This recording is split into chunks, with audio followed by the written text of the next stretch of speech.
Olá, tudo bem? Bem-vindo a mais um vídeo aqui no Mitoé Cotidiana. Hoje eu queria contar uma história para vocês. A história envolve um homem que é um profeta. Nós falamos aqui já uma vez aqui no canal sobre o que é profecia e quem são os profetas. Dentro do que falamos, nós dissemos que um profeta é alguém que se sente atravessado por duas experiências. A experiência de Deus, por um lado, que o toma por inteiro, e a experiência do mundo. E o desencontro entre essas duas realidades, ou seja, perceber que a vontade de Deus, que é boa, que é perfeita, que é agradável, não encontra eco nem par nesse mundo tão caótico, tão injusto que vivemos, o desencontro entre essas duas realidades faz com que dentro do profeta haja uma crise. Tanto é assim que vários profetas na história, não apenas do texto bíblico, mas na história das religiões, quiseram fugir da sua vocação profética. A gente tem, por exemplo, no caso da Bíblia, Jeremias, que se sente uma criança, que não se sente capaz de fazer profecias. Ou mesmo Isaías, que também, de igual maneira, não se sente competente para levar a mensagem de Deus. Ou Moisés, que afirma que tem problemas na sua própria dicção e, em função disso, não seria capaz de transmitir a mensagem de Deus ao faraó. Enfim, há vários exemplos. Este caso específico desse profeta, que daqui a pouco menciono o nome, é então um caso desses. Mas não porque ele se sente incapaz de levar a profecia adiante. Na verdade, ele não quer levar a profecia adiante porque ele sente um grande medo ao fazer isso. Estou me referindo aqui ao profeta Jonas e à sua novela. O livro de Jonas não é um livro escrito por Jonas, certamente, e é uma novela do ponto de vista literário. Então é um gênero literário muito específico. O texto não quer se preocupar com a realidade do que aconteceu, ou seja, o texto não quer responder aqui se houve ou não um ser aquático, né, uma espécie de baleia, um peixe que tem engolido Jonas e o levado até o local lá em Nínive. Essa questão não é importante para o texto. O texto não tem isso em mente, o texto tem outra coisa em mente, que é denunciar um tipo de profeta. Eu vou chegar lá daqui a pouquinho. Mas para situar você, resumindo a história de Jonas. Jonas recebe de Deus uma vocação. A palavra de Deus é: vá até Nínive e diz contra essa cidade que a minha ira se acendeu contra vocês por causa dos seus pecados e eu vou destruir a cidade inteira. Nínive é a capital da Assíria. A Assíria é um povo extremamente bélico, militarizado, muito violento, muito culto também, na verdade. A gente tem notícias de bibliotecas e locais de astronomia na Assíria, mas os assírios são inimigos de Israel. E aí Jonas, evidentemente, não quer ir para Nínive. Afinal de contas, se ele vai até lá, em nome de Yahvé, ele pode morrer. Então o que ele faz? Ele foge. Ele vai de navio até Tarsis. Tarsis, possivelmente, era um porto fenício na Espanha, localizado entre as duas bocas do rio Guadalquivir. Essa era a localização de destino do navio que levou o profeta Jonas quando ele navegou de Jope para Tarsis. Para resumir, Tarsis é o local mais longe possível que o profeta pode ir. Está realmente decidido a fugir da presença de Deus. Ora, o que acontece, segundo a própria narrativa, é que há uma tempestade muito grande naquele navio e os marinheiros começam a pensar que alguma coisa está acontecendo de errado, que há uma divindade irada contra eles, decidem então lançar sortes para descobrir quem é o culpado daquilo. E a sorte acaba caindo sobre Jonas, que, note isso, está dormindo no navio. Esse profeta é muito esquisito. Esse profeta de Deus não ora. Esse profeta de Deus foge da própria vontade divina. Não vai para Nínive, vai para Tarsis. Então, quando ele é descoberto ali, os marinheiros dizem: olha, você é o culpado disso, diz quem você é. Ele diz uma coisa interessante. Ele fala o seguinte: eu sou hebreu e temo ao Senhor, o Deus do céu, que fez o mar e a terra seca. Ora, isso é muito curioso. Afinal de contas, essa declaração está afirmando que Deus fez tudo o que existe. E se Deus fez tudo o que existe, não há como fugir da sua presença. Então perceba como Jonas é um profeta muito contraditório em si mesmo. Ele está ali fugindo de Deus, mas declarando que Deus está em todos os lugares. Então, como diria o salmista, para onde irei da tua face, Senhor? Se eu descer ao mais fundo dos abismos, ali tu estás. Se eu subir ao mais alto dos céus, lá também te encontro. Não há como fugir da presença de Deus. É claro que isso para o salmista é uma coisa boa. Afinal de contas, a presença de Deus para o salmista representa cuidado, representa acolhimento. Ou seja, não há lugar no mundo que possamos estar distante do cuidado e do amor desse Deus, porque onde quer que estejamos, Deus se faz presente, cuidando de nós. Mas, para Jonas, essa presença de Deus é muito incômoda. Por isso ele está dormindo no barco. Ele não quer nem saber o que está acontecendo. E os marinheiros, quando escutam essa apresentação de Jonas, ficam com muito medo, porque percebem que ele está fugindo de Deus. E aí, como a tempestade está aumentando cada vez mais, está ficando cada vez mais violenta, eles não sabem o que fazer direito. E o próprio Jonas sugere, olha, é por minha causa que isso está acontecendo, então me lancem no mar, porque isso vai ser solucionado. A paz virá. E os homens fazem isso, mas eles fazem isso, olha que coisa interessante.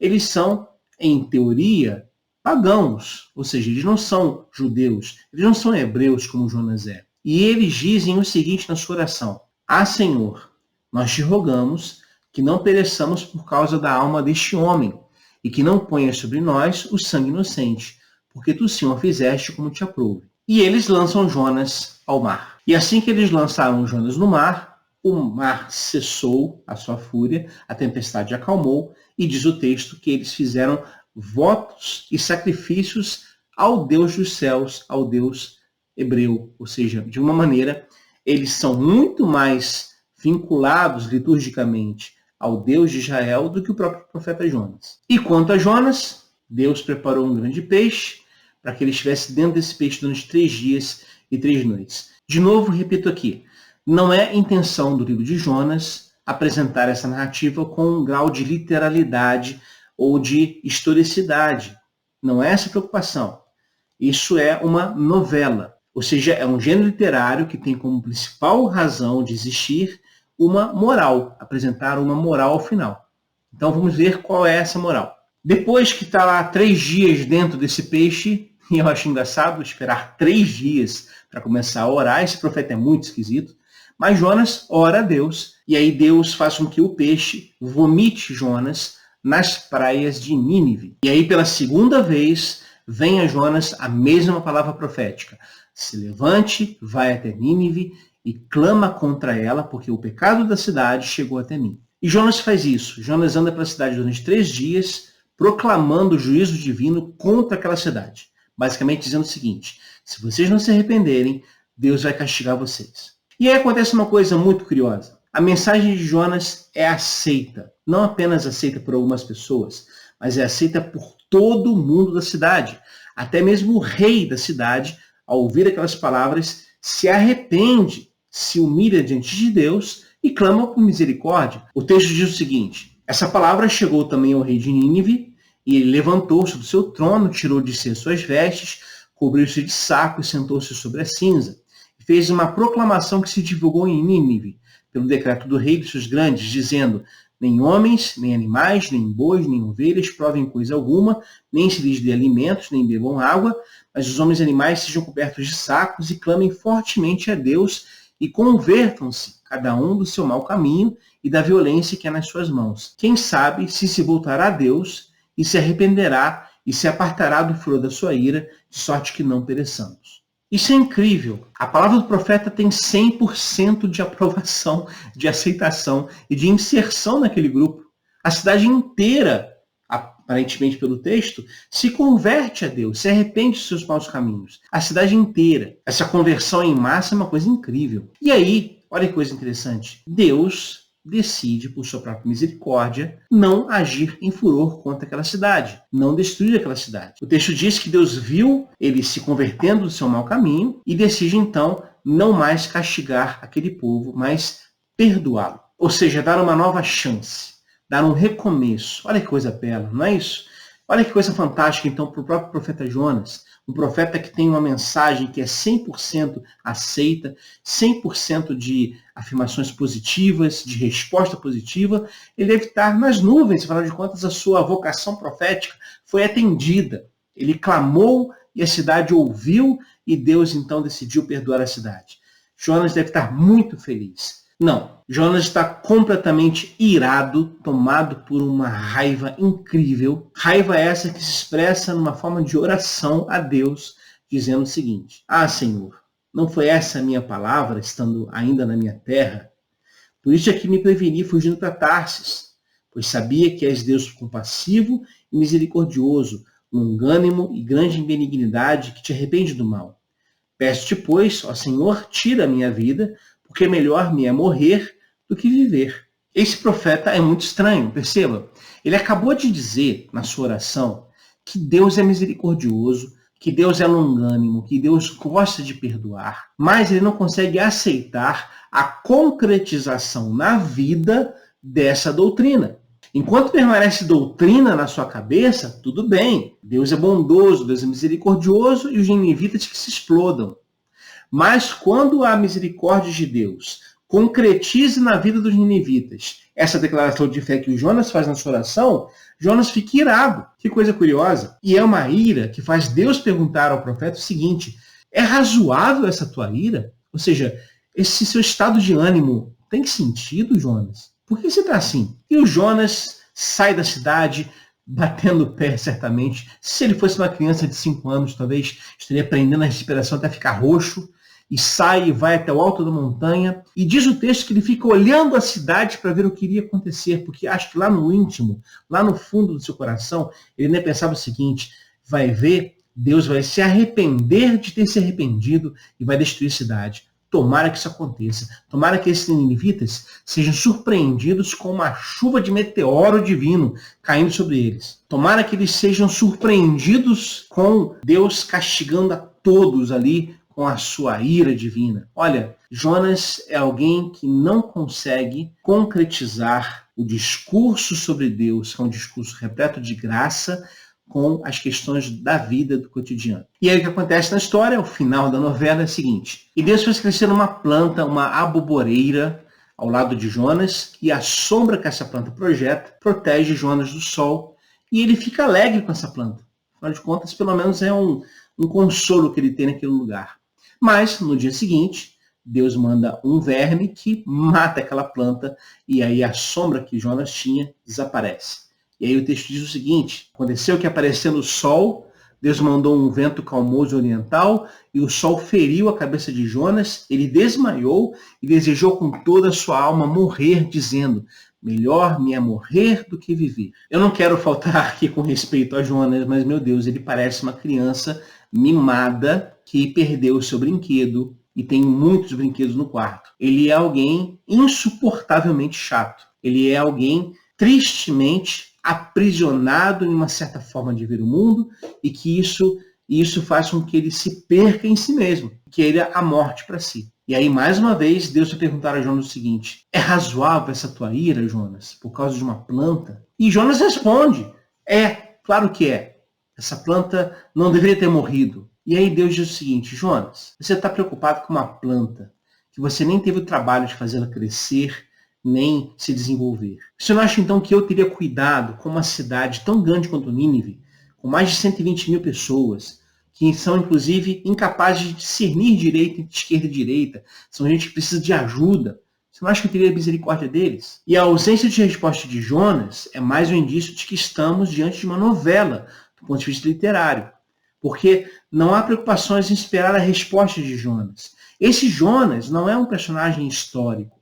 Ele é apenas um símbolo. Símbolo do quê? Símbolo de pessoas que colocam as doutrinas acima da vida, que colocam as instituições religiosas como mais importantes do que o cuidado com o outro. Porque vamos pensar em Jonas. Quem é Jonas? Vamos perceber isso aqui. Ele é alguém que sabe declarar doutrinariamente, corretamente quem é Deus. Ele sabe dizer que Deus é misericordioso, que Deus é longânimo, é benigno, sabe dizer que Deus criou tudo, inclusive Nínive, sabe que Deus criou todas as coisas e, portanto, não há como escapar dele. Sabe tudo isso, mas isso não se torna concretude na sua prática diária, na sua oração e na sua prática profética. Porque, afinal de contas, esse Jonas te diz tudo isso sobre Deus, é alguém que se ira e que deseja a morte dos outros só para provar que ele está certo. É alguém, como eu disse, que privilegia a doutrina acima da vida. Privilegia cuidado com a lei, com os dogmas, com as afirmações doutrinárias, com as liturgias do culto, muito mais do que com as vidas humanas. Por isso que ele se preocupa com uma planta que não teve nenhum trabalho para fazer crescer ou se desenvolver, mas é incapaz de ter misericórdia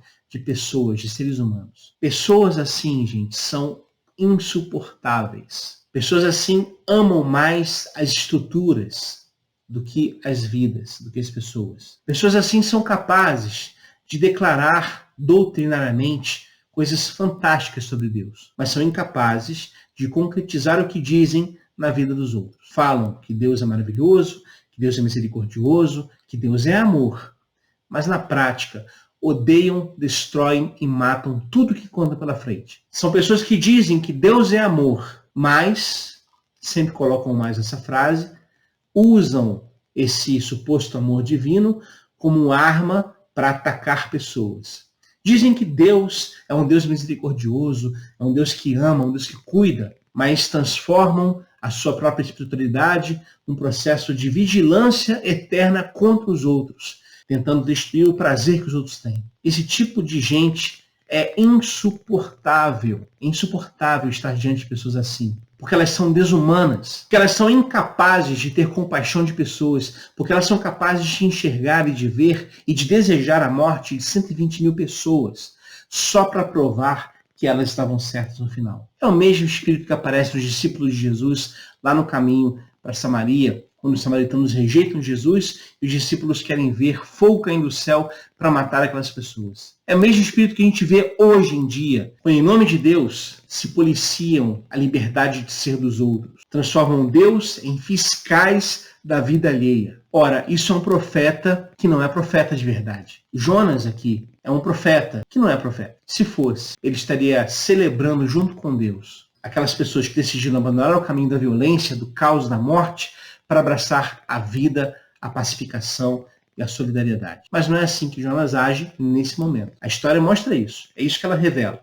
Jonas é um personagem que ama muito mais as coisas do que as pessoas. E quem faz isso, certamente, é desumano em tudo que pensa. Não sejamos assim na nossa prática de espiritualidade. Então, na sua própria espiritualidade, na sua própria religião, se essa religião te faz uma pessoa mais mesquinha, mais adoecida, mais infeliz e desejosa de trazer infelicidade para os outros, então repense a sua espiritualidade.